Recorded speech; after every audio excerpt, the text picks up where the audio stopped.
अस्सलाम वालेकुम dear students. आज 1 अक्टूबर 2024 को पंजाब के तमाम तालीमी बोर्ड्स ने अपना फर्स्ट ईयर का रिजल्ट अनाउंस कर दिया है। अब फर्स्ट ईयर का रिजल्ट अनाउंस होने के फ़ौरन बाद ही तलबा की तरफ से मुख्तलिफ सवालात पूछे जा रहे हैं, तो मैंने सोचा कि एक फुल फ्लेज वीडियो बनाकर आपको तमाम जो ज़रूरी क्वेश्चंस हैं जो आप लोगों के जहनों में इस वक्त प्लान चल रहे हैं और जो बोर्ड की एक नई पॉलिसी सामने आई है, तो इन सब की तफसील एक वीडियो बनाकर आपको शेयर कर दूँ। सबसे पहली चीज़ ये कि रिजल्ट आज अनाउंस हुआ है, तो इसके जितने भी गजट्स हैं, यानी पंजाब के 9 बोर्ड्स हैं, इन सब के फर्स्ट ईयर के रिजल्ट गजट्स ये हमने गूगल ड्राइव के ऊपर अपलोड करके इसका लिंक शेयर कर दिया था हमारे जो प्रोफेशनल व्हाट्सएप चैनल है उसके अंदर। ये व्हाट्सएप चैनल आप भी लाजमी फॉलो कर लें, इसका लिंक आपको वीडियो को डिस्क्रिप्शन में मिल जाएगा, क्योंकि इसमें आपको एजुकेशन से रिलेटेड तमाम तरह जो न्यूज़ एंड अपडेट्स हैं वो रोजाना की बुनियाद पर मिलती हैं, वो भी फ्री ऑफ कॉस्ट। अब जब भी फर्स्ट ईयर का रिजल्ट अनाउंस होता है तो इसमें मुख्तलिफ कैटेगरीज होती हैं। नंबर 1 पे वो स्टूडेंट जिनके बहुत एक्स्ट्राऑर्डिनरी मार्क्स हैं।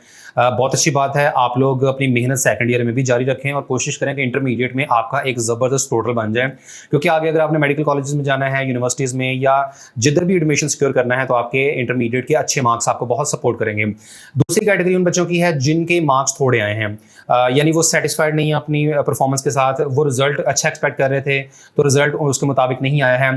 तो ऐसी सूरत हाल में ये होता है कि नंबर 1 पर तो आप ये कर सकते हैं कि अपनी रीचेकिंग के लिए अप्लाई कर लें।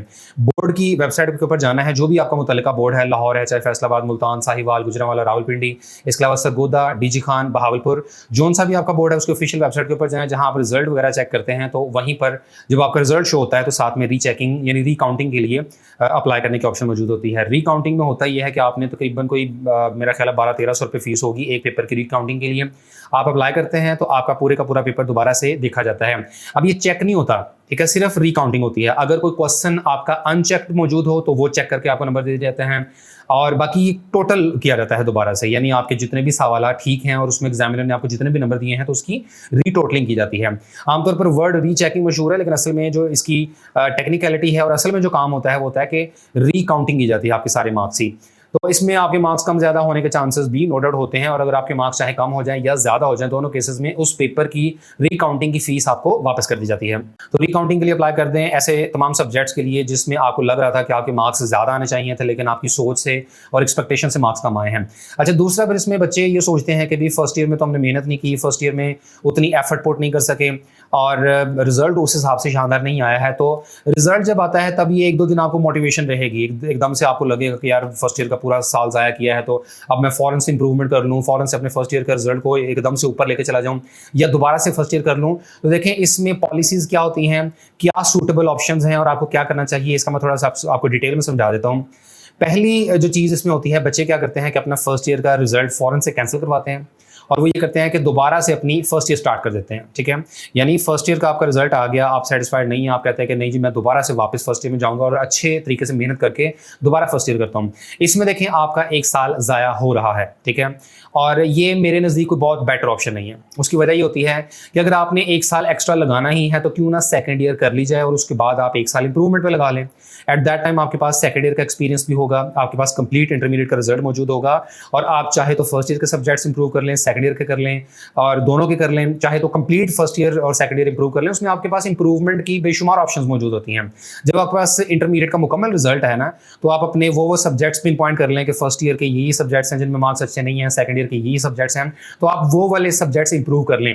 अब तो बोर्ड वाले आपको अलाउ भी कर रहे हैं कि फर्स्ट ईयर के आप कोई स्पेसिफिक सब्जेक्ट्स इंप्रूव कर लें। मिसाल के तौर पर आप कहते हैं कि जी फर्स्ट ईयर में मेरे इंग्लिश में अच्छे नंबर नहीं आए हैं, इसके अलावा इस्लामिक स्टडी में अच्छे नंबर नहीं आए हैं या केमिस्ट्री में अच्छे नंबर नहीं आए हैं। उसके बाद आप सेकंड ईयर करते हैं, सेकंड ईयर में खुदा ना खास्ता आपके उर्दू में अच्छे नंबर नहीं आते, आपके फिजिक्स में अच्छे नंबर नहीं आते, तो इस तरह आप रैंडम सब्जेक्ट्स इंप्रूव कर सकते हैं कि फर्स्ट ईयर की इंग्लिश, इस्लामिक स्टडीज़ और केमिस्ट्री इंप्रूव कर ली, सेकंड ईयर की फिजिक्स और उर्दू कर ली। तो इस तरीके से आप इंप्रूवमेंट कर सकते हैं। एट दैट टाइम अगर आप एक नया साल री इन्वेस्ट करते हैं तो उसका आपको ज़्यादा बेनिफिट होगा एज कम्पेयर टू कि अभी आप वापस अपनी फर्स्ट ईयर में चले जाएं। फिर इसमें दूसरा जो सवाल स्टूडेंट्स पूछते हैं वो ये कि हमारा फर्स्ट ईयर का रिजल्ट आया है, हम सेटिस्फाइड नहीं है, तो हम फौरन से इंप्रूवमेंट कर लें, क्या सेकंड एनुअल एग्जाम्स में इंप्रूवमेंट की जा सकती है, या अगले साल जो आपने 2025 में अपने सेकंड ईयर के पेपर देने हैं तो क्या तब सेकंड ईयर के एग्जाम्स के साथ फर्स्ट ईयर इंप्रूवमेंट की जा सकती है। तो देखें ऐसा कुछ भी नहीं हो सकता। पंजाब के जितने भी बोर्ड्स हैं ये आपको बिल्कुल भी अलाउ नहीं करते हैं कि आप सेकंड ईयर के दौरान अपनी फर्स्ट ईयर की इंप्रूवमेंट कर लें। हाँ, अगर आप फेडरल बोर्ड से बिलोंग करते होते तब आप जरूर सेकंड ईयर के एग्जाम्स के साथ अपने फर्स्ट ईयर के पेपर्स की इंप्रूवमेंट कर सकते थे, लेकिन पंजाब बोर्ड्स में ऐसी कोई पॉलिसी मौजूद नहीं है। पंजाब बोर्ड वाले क्या कहते हैं कि आपका फर्स्ट ईयर का रिजल्ट आ गया, अब आप क्या करें कि सेकंड ईयर अपनी कंटिन्यू रखें, सेकंड ईयर के एग्जाम्स दें। सेकंड ईयर के एग्जाम्स आपके होते हैं अप्रैल में, सितंबर में जाकर ऑलमोस्ट उसका कहीं सेकंड ईयर का रिजल्ट आता है। उसके बाद आप चाहे इंप्रूवमेंट करना चाहे तो कर लें, उससे पहले आप इंप्रूवमेंट नहीं कर सकते। जब तक कि आपकी एफएससी कंप्लीट नहीं हो जाती, जब तक कि आपकी फर्स्ट ईयर और सेकंड ईयर दोनों कंप्लीट नहीं हो जाती, पास नहीं हो जाती, तब तक आप इंप्रूवमेंट नहीं कर सकते हैं। इंप्रूवमेंट कब करेंगे? जब सेकंड ईयर का रिजल्ट आएगा, उसके 40 दिनों के बाद सेकंड एनुअल एग्जाम्स होते हैं अक्टूबर के मिड में जाके। अगर इस साल की बात करें तो ये गालिबन 17 या 19 अक्टूबर को स्टार्ट हो रहे हैं। तो इसी तरीके से अगले साल जब आपका सेकंड ईयर का रिजल्ट आएगा सितंबर में, तो उसके 40 दिनों बाद मिड ऑफ अक्टूबर में जब सेकंड एनुअल एग्जाम्स होंगे, तब आप इंप्रूवमेंट कर लें, चाहे फर्स्ट ईयर की कर लें, चाहे सेकंड ईयर की कर लें, चाहे दोनों की कर लें। और अगर आप तब नहीं करना चाह रहे अगर सेकंड ईयर का रिजल्ट के 40 दिनों के बाद, तो आपके पास ये भी चॉइस मौजूद होती है कि आप सेकंड ईयर कंप्लीट करने के अगले साल, यानी आपके हिसाब से अगर देखा जाए तो 2026 में आप फर्स्ट एनुअल एग्जाम्स में अपनी इंप्रूवमेंट कर सकते हैं। तो ये इंप्रूवमेंट आप तभी करेंगे जब आपकी सेकंड ईयर मुकम्मल हो चुकी होगी, उससे पहले आप इंप्रूवमेंट नहीं कर सकते हैं। और जिन स्टूडेंट्स की फर्स्ट ईयर में सप्ली वगैरह आ जाती है, तो ये आप इसे सप्ली ना समझें, आपने सेकंड ईयर के एग्जाम देने हैं, ठीक है। और सेकंड ईयर के एग्जाम्स देने के बाद फिर देखा जाएगा कि उस पर्टिकुलर सब्जेक्ट में आपके first year plus second year और प्रैक्टिकल वगैरह के मार्क्स ऐड करने के बाद क्या ये 33% बनते हैं या नहीं। और जिन भी सब्जेक्ट्स में आपके 33% मार्क्स बन जाते हैं, तो वो आपका सब्जेक्ट पे पास ही समझा जाएगा और उसकी आपको हरगिज़ सप्ली वगैरह नहीं देनी होगी। बाकी इस सिलसिले में बोर्ड वाले नई पॉलिसी लेकर आ रहे हैं कि अगले साल से जो पासिंग परसेंटेज है ये 40% कर दी जाएगी। लेकिन ज़ाहिर है ये फर्स्ट ईयर के स्टूडेंट्स के ऊपर तो लागू नहीं होगी, क्योंकि आपका अभी 1 साल गुजर चुका है और सेकंड ईयर आपने नेक्स्ट ईयर करनी है।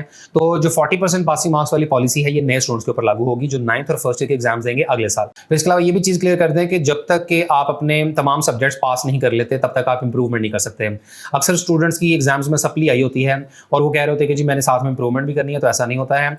आप जब अगले साल सेकंड ईयर के एग्जाम्स देंगे, सेकंड ईयर का रिजल्ट आएगा सितंबर में, उस वक्त अगर आपने तमाम सब्जेक्ट्स पास किए हुए तो ही आप इंप्रूवमेंट कर सकते हैं। लेकिन अगर आपकी किसी एक भी सब्जेक्ट में सप्ली आ जाती है, तो पहले आप वो सप्ली क्लियर करेंगे और सप्ली क्लियर करने के बाद फिर नेक्स्ट एग्जाम्स में आप इंप्रूवमेंट कर सकते हैं। और बाकी इंप्रूवमेंट के हवाले से अभी बिल्कुल ताज़ा तरीन एक पॉलिसी सामने आई है IBCC की तरफ से कि पंजाब के जितने भी बोर्ड्स हैं, तो इनमें एक पॉलिसी अब लागू कर दी गई है कि 4 साल तक स्टूडेंट्स इंप्रूवमेंट कर सकते हैं। लेकिन आपके पास मैक्सिमम जो नंबर ऑफ चांसेस अवेलेबल हैं वो होंगे 4 सालों में आप 4 मरतबा ही इंप्रूवमेंट कर सकते हैं। PBCC का ऑफिशियल नोटिफिकेशन आप देख सकते हैं और उसमें क्लियरली मेंशन्ड है कि कोई भी स्टूडेंट अपनी मैट्रिक या FSC कंप्लीट करने के बाद 4 सालों में मैक्सिमम 4 मरतबा इंप्रूवमेंट कर सकता है।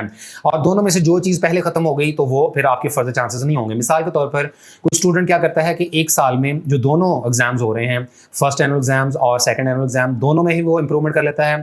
अगले साल फिर वो दोनों एग्जाम्स के अंदर इंप्रूवमेंट कर लेता है। इस तरह उसके 2 सालों में चारों चांसेस कंप्लीट हो गए, तो उसके चांसेस खत्म, ठीक है। अब वो नेक्स्ट 5वां चांस नहीं ले सकता। इसी तरीके से अगर किसी स्टूडेंट के इंटरमीडिएट कंप्लीट होने के बाद 4 साल गुजर जाते हैं और वो 4 सालों में सिर्फ 1 या 2 बार ही इंप्रूवमेंट करता है, तो 4 साल गुजर जाने के बाद वो फिर नेक्स्ट फर्दर कोई भी इंप्रूवमेंट का चांस नहीं ले सकता, ठीक है। यानी अगर आपके 4 साल पहले कंप्लीट हो जाते हैं या 4 चांस कंप्लीट हो जाते हैं, तो नेक्स्ट फिर आपके पास कोई मौका नहीं होगा।